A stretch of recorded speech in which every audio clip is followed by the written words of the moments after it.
Olá, meus caros estudantes. Para o nosso encontro de hoje com Geografia, se dá por conta de um tema muito relevante, os fluxos migratórios, que significa dizer a movimentação populacional.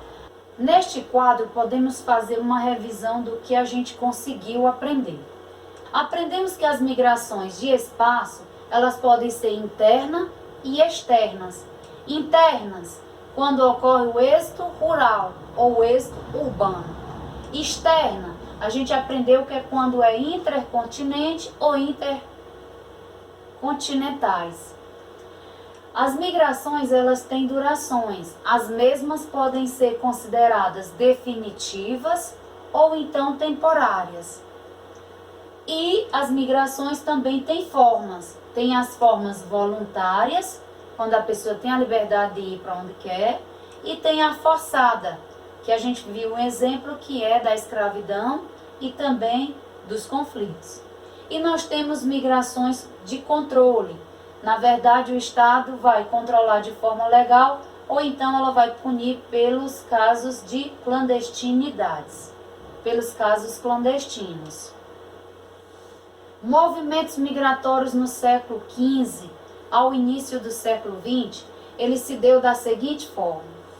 Que esta linha azul são as migrações europeias para a América do Norte, América Central e América do Sul. Esta linha amarela são as migrações africanas, dirigindo-se também para a América do Norte, América Central e América do Sul. A linha vermelha é notório que são as migrações asiáticas. E estas linhas verdes são os exemplos que nós temos de migrações continentais, onde sai de seus continentes para ir morar em outro continente.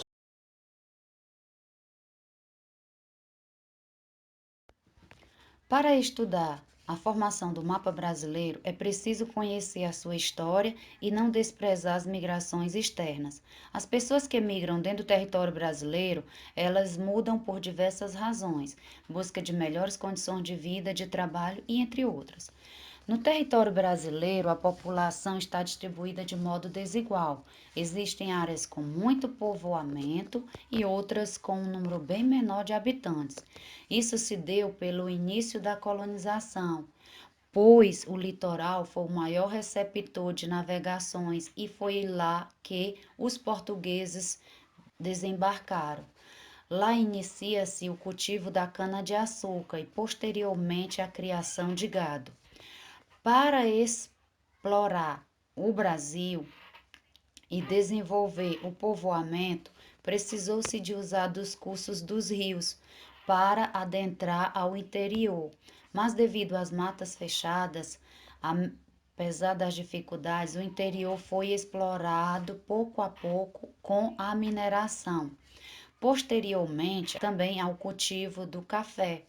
E ele condicionou, de uma certa forma, a industrialização e aceleraram o povoamento.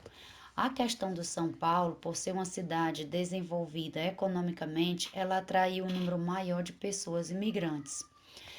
Esta migração ocorrente de forma interior, ela se dá de forma específica e também diversificada, pois as pessoas que chegam, elas trazem com elas costumes próprios, como cultura, e também elas são aculturadas ao chegar no território.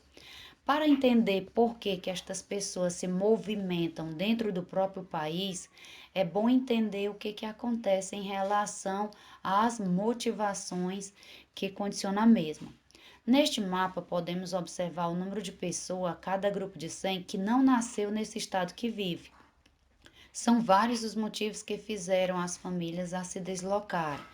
Pode ser dentro do próprio município, ou estado, ou regiões.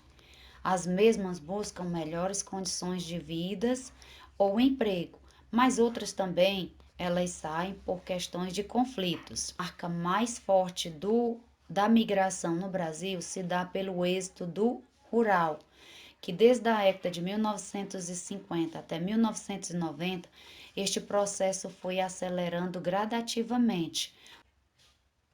Falta de emprego, Quando se chega na década de 90, esse declínio vai ocorrendo por conta do quê? Das melhorias na zona rural. Quando a gente pode perceber, nós temos dois tipos de movimentos populacionais. Ele pode ser sazonal ou transumância, quando a pessoa se sai da sua região por uma temporada do ano.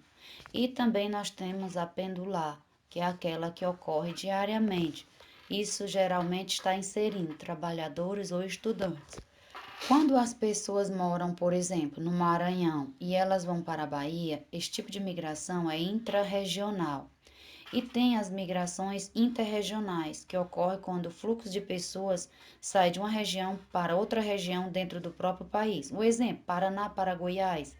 Esta migração é interregionais. Quando falamos de interregionais, a primeira coisa que podemos lembrar são os nordestinos, seguindo-se para São Paulo, por atrações de muito emprego. E ao sair da sua região, elas passam a ser imigrante. Ao chegar em uma região, ela é chamada de imigrante. Os mais atraídos pelas riquezas brasileiras são os bolivianos, paraguaios e os argentinos.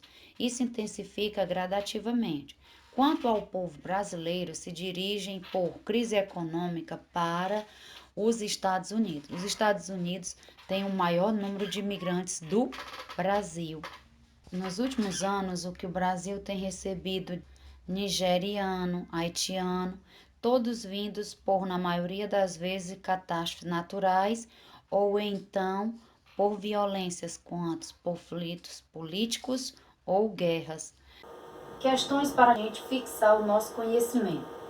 Vamos ver o que a gente já conseguiu aprender em relação à movimentação populacional e também aos fluxos de migrações. Primeiro, qual o termo que designa corretamente a pessoa que faz um movimento de saída, ou seja, sai do seu lugar de origem em busca de um outro lugar para morar? Qual é o nome dado ao movimento migratório de saída de onde morou, de onde nasceu? Então, é um forasteiro que tem um comportamento migratório de saída? É o imigrante? Não. Imigrante significa dizer entrada. É migrante? Sim. Eu tinha certeza que vocês iam acertar essa. É migrante? É migrante. Questão para você gabaritar. Qual o nome do tipo de migração realizada entre duas regiões diariamente, principalmente por motivos econômicos? Letra A, nomadismo. Letra B, refugiados. Letra C, pendular. Letra D, transposição. Ou migrantes? Uma pessoa que diariamente vai para uma região e volta, esse nome de migração, ela é o quê? Pendular. Parabéns para você que acertou. Êxito rural é A. Vamos para cá. Esta imagem, ela apresenta para nós o quê? Um campo. E este campo, dentro de um conceito migratório, é o êxito. Êxito rural é a saída do campo em direção à cidade, entrada de estrangeiros no meio rural, a saída de cidade em direção ao campo ou saída do meio rural para o estrangeiro. A correta é: o êxito rural é a saída de pessoas do campo para a direção cidade. Acertou? Então, parabéns. 3 questões acertadas, então aprendeu mesmo. Atualmente é recorrente a ocorrência de grandes perturbações geológicas e climáticas em todo o globo. Para muitos estudiosos, a recorrência desses eventos está relacionada ao impacto das ações humanas às ações ambientais.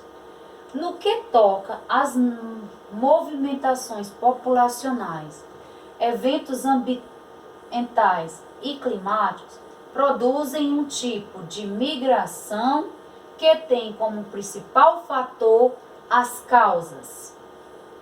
Letra A, econômicas. Letra B, bélicas. Letra C, naturais. Achamos a questão. O que foi que ele citou para a gente? Que é ocorrência de perturbações geológicas ou climáticas. Quando está relacionado a fenômenos da natureza, este comportamento migratório, ele vai se dar por questões naturais. Parabéns por você ter acertado.